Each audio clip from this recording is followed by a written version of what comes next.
ঘাটে পৌঁছে গেছি, দেখতেই পাচ্ছ। এখন আমরা দাঁড়িয়ে আছি, আমরা যদিও এখনো লঞ্চে উঠিনি। প্রচুর হাওয়া আর তেমনি বৃষ্টি শুরু হয়েছে।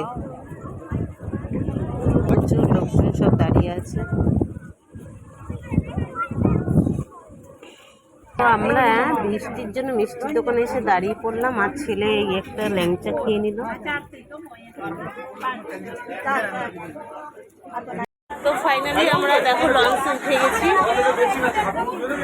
এই দেখো চারিদিকে শুধু লঞ্চ।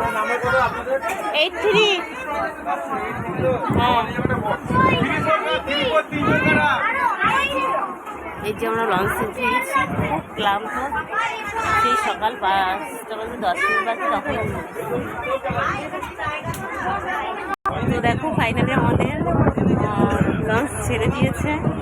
তোমরা অবশ্যই লাইক, কমেন্ট, শেয়ার অবশ্যই করো। আমরা সুন্দরবনের পথে এগিয়ে যাচ্ছি, আর তোমরা সবসময় আশীর্বাদ করো, ঘুরে আসি। আমরা খাবার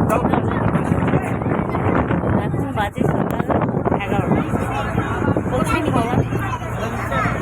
সাথে সাথে একটা করে গোলাপ দিয়ে সম্মানিত করছে, তোমরা দেখতেই পাচ্ছ।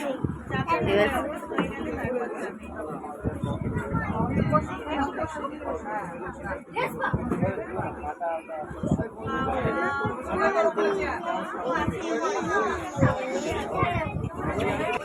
ছেলেকে দিয়ে দিল।